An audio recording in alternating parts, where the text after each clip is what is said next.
And welcome to Action Dyne Industries. This is an Oculus Quest 2 review of a game called End Space. My name is Matt, and tonight I am joined here by Wizard and the Rob. Say hello, guys. What is this stupid VR crap anyway? It's a waste of damn money. You just shove it up your...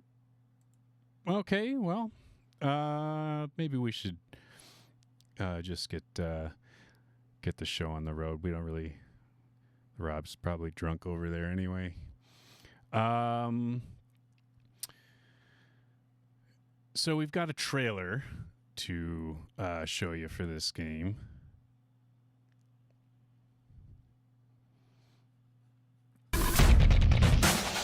And it's super loud.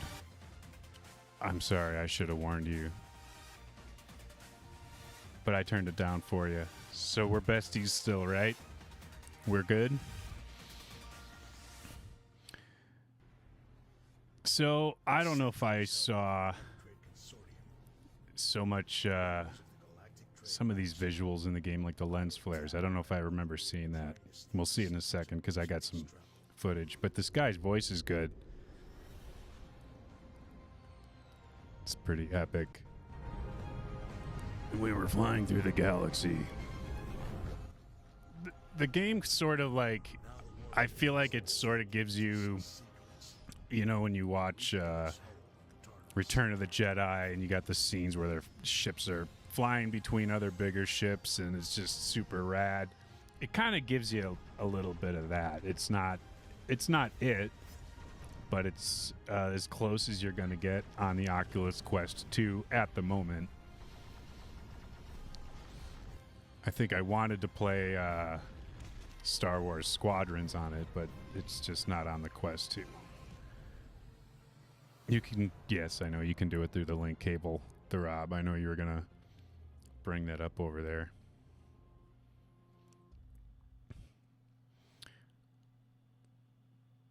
Okay, so let's take a look at their webpage for it. So it's not expensive. It's $15. Now they have the comfort listed as moderate, and we're gonna kind of go over that in a little bit here. It is rated for sitting and standing, single user, meaning there is no multiplayer. If you have a Quest 2, you're using the Oculus Touch. So as far as game controllers go, because some of these are going to be supported by, you'll see Quest or the Rift, some of the other Oculus products. The game's not terribly big. It's less than a gigabyte. When you're looking at the reviews, there's a lot of them that talk about the controls and whatnot. That has been recently updated. So a lot of the newer ones are more reflecting of how the game is right now. And I do think that's pretty important. And I'm not sure if there's anything else I need to go over on this page. You guys got anything? No, I didn't think so. Okay. So we are going to jump back to dive right in and talk about the Rob rating system. That's right. Down there, folks. The one and only. That's right. Thank you. What makes the Rob rating system unique is that we've got some really good graphics. So let's take a look at the game that we've got here. So comfort options, I don't know if I really saw a lot of there was a little bit in there, but I can't remember what it was, but we'll show you that in just a moment. Now the discomfort, it can happen. I kind of associated with certain, like a barrel roll. I think there's probably some technical term. So internet, feel free to correct me. But I noticed when I was doing that seemed to kind of make me a little more nauseous. So I avoided that maneuver or was very cautious with it at the very least. And I think once you learn learning the controls is essential, and figuring out what type of controls are like work with you. Everyone's kind of wired different, and when they make their hand move a certain way, they expect to go up or down or whatever, and everyone's a little different, so you got to kind of dial that in yourself with this game. But the default settings are, I guess, a lot better than they were before the update. Now, movement through, what I mean by that is, so when you're in VR, you've got you can see, your entire field of vision is taken up by this. So when you are moving through this virtual world, it can be a little overwhelming, intense as far as the like motion sickness and things like that. This game's a little unique in that while you are zooming through space, your eyes have a visual anchor. You're in a cockpit, so you see the ship around you, and that does help a lot when you're able to kind of give your brain a feeling of like, well, I'm not really zipping through space. Like I'm inside of it and it's moving. It helps a little bit, not 100%. So this one's a little unique in that sense. But I try. We wanted to have a system where we're kind of addressing the different types of movement and things like that. So, controls and comfort settings. Let's see. We got a little video here. Let's play it. So I recorded this and just to kind of show what kind of options. Sorry, I know the video's a little wobbly. It's really hard to not do this when you have your headset on. Actually, it's not true. So you've got a few customizable options for how the game is controlled. So you might want to check that out. Go in there and tweak it so it makes sense for you. Play space. Scoring this, the Guardian that you draw on the floor can be room scale, stationary. So you can play this one sitting. That to me is most important, the sitting aspect of it. Wall punch risk, thanks to Sean for this metric right here. This is pretty low. So this is kind of like if, let's say you draw your boundary and you kind of know where the walls are, but if you get too into the game, that involves a lot of swinging and things like that, a lot of fast arm movements, you might be inclined to go past the barrier you've set up for yourself because you really want to get that thing or get that bad guy or whatever it is. This is really low. This game is kind of relaxing to play. You can sit down, lean back, and you're not really even moving your arms around quite a bit like some of the other games. Waist grabbing while sitting. That is for some games have you grab things on your virtual waist. And when you're sitting, the feature is still there, but some games handle it better than others. So we wanted to make sure we were grading that. This game just doesn't have that at all. So I could have just skipped it and saved maybe seconds of your life, some electricity, internet bandwidth, and look, it's still going. Making it worse. The Rob, did you have something to say? No, I didn't think so. So learning the game, like a learning curve. In-game tutorial, I'm trying to remember if it really had anything. I'm not sure if it really did. I think when you get in, it kind of, the first few levels sort of, it's one of those where the levels begin kind of easy and they slowly have you do a few things here and there. So it's kind of built into the game. So those kind of experiences are nice because it's all kind of seamless. Button usage. So I did find it confusing, like which buttons on the controllers did what, and I think there were settings to change that, but it's just kind of remembering what they do every time you go back into the game.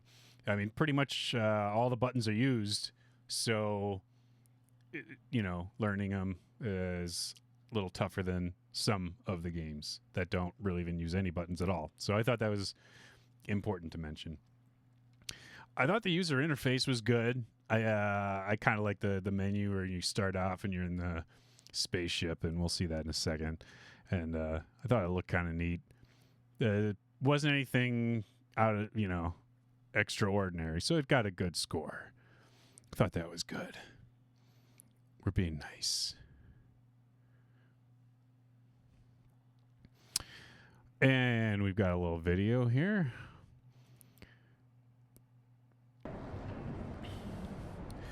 So this is the user interface. The menu system is basically the main menu when you get in. You can see I'm looking around, kind of checking it out, and it's it's all in 3D. So it's pretty rad. Like, yeah, I'm in a huge spaceship. Who doesn't like that? Well, except some people. So here's the level picker. You can see I'm not terribly far in. I'm talking over the. Don't interrupt me. He'll be visiting. How many eyeballs do I have? I can't see out of these orange lenses. The menus aren't bad. Thought the interface was okay there.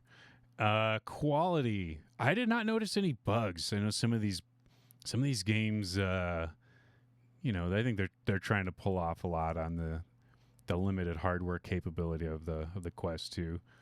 But I didn't notice any problems with this one. I thought it was very, very clean. Everything ran really smoothly. The graphics quality used to be low until they had their update, but I would still kind of set it at like between medium and high. The cockpit is super detailed, and they've added shadows and stuff to that. And I gotta go back to that. Not sure what happened there. It's probably the Rob. But the outside of the ship, some of the stuff is pretty basic, and you can kind of tell where the like plane of the sphere of space. And let's go back to this again, so we didn't get to sound quality. It's good. There was a sound that was repetitive. It's like the missile lock-on sound that would go on over and over. I'm sure there's a setting for volume, but I wish I could have a volume setting for that one sound, because it happens a lot in the game if you're locking onto an enemy good. It did feel like a completed game. Some games have like portions of it where there's even a section in the menu for some part of the game that's not in there yet. They kind of left like a doorway for them to squeeze the rest of the game in after you've already bought it. This isn't the case. Everything is there. I don't know if that's how it was when it first came out, but that's definitely how it is now.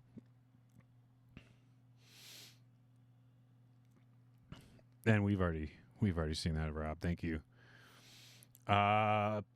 So replayability, I kind of put this at like a medium, between medium and high. It got a yellow, a medium, mediocre. The Rob, even though the Rob is always mediocre, it's the most mediocre of mediocrity.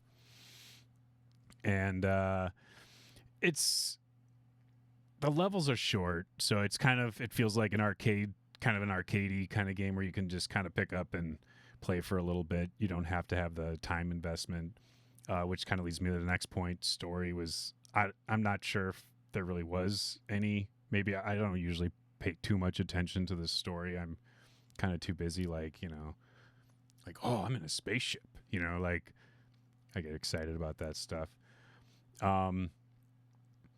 But, I think there was some mention about why I was going to these planets, but I didn't really care. It was just, we start the mission and shoot at some spaceships. So the story rating that I'm giving here is, it's an estimate. It's kind of why I put them like right in the middle.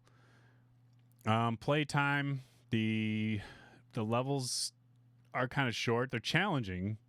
They can get challenging. So like, if you die, you got to start over. So that can add to the playtime. But I do. I have not finished the game, but judging by the size of the map, it should be. It looks about average. What I would expect. This yellow rob isn't a. It's not a bad score.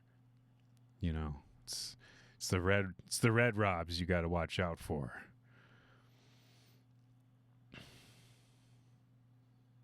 And multiplayer. Let's talk about multiplayer for this game, or lack of it. Totally non-existent. That's right. There's our big red rob that we've got on this one. Oh, it's so sad. All right. Enough of that. Let's look at some gameplay footage here. This is the Liberation Front science station in which our agent was loud. embedded before he Sorry. perished. The local nebula So interferes with I'm using communications, so external comms relays are required. one hand to aim the guns. You can see the crosshairs moving around, and then the thumbstick on the other hand is moving the ship. And I don't know if you watch, but you can kind of look around and look. It's weird. You see your legs. It makes more sense to play this sitting. Otherwise, you'd feel like you have legs coming out of your. Never mind. So you can hear that missile lock-on sound. It's pretty constant. So that's I think my only complaint about the sound. But the sound was good. Everything else sounded good. It wasn't.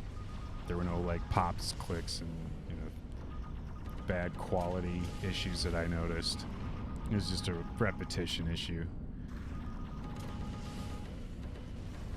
But you can see some of the cockpit graphics look really good. Like it's pretty detailed, good shadows. But outside of the cockpit is not as detailed, understandably. To do space on this thing, I'm sure would be pretty tough. And overall thoughts. Let's go over some key points to this one here. The short levels, but they're challenging. The detailed cockpit, it's cool to sit in there and look around, and space game. And it's one of a few flight simulation games for the Quest. There is no multiplayer. Which is kind of a downside to me. I'm more about the multiplayer games. It's fun to play with your friends with this stuff. That's to me where it's really at. This one is a great game for sitting. A lot of games you really got to stand, move around, and use a lot of energy fighting things, swatting at things, slicing things, pulling ropes, climbing, whatever you're doing. This doesn't have any of that. You're just kind of sitting, so it's pretty chill. Certain movement can make you sick in the game, depending on your comfort level, and figuring that out is a little bit of a journey. But it did have some recently updated graphics and controls to look and work better on the Quest 2. This game is cool for sci-fi lovers. To me, it's one of the more sci-fi offerings on the Quest. There's nothing else like this game. It'd be cool to see some more stuff like this. But yeah, I think I doubled up on a key point here just to remember. And actually, we've got a video for it if you use the wrong movements. So I think we'll check that out here. So you can see I'm about to do a barrel roll. Kind of combine that with some turning and spinning, and there you go. Once it was going, yeah, that real fast stuff. That's where I was like, okay, that's enough. And I just sort of hit some invisible barrier with that big ship. I was hoping to fly really close to it. I just stopped and something shot me, and that's it. So thanks from those of us at Action Dine Industries. We want to say goodnight and thank you for watching. Yeah. Now shut up and turn this stupid thing off. Okay.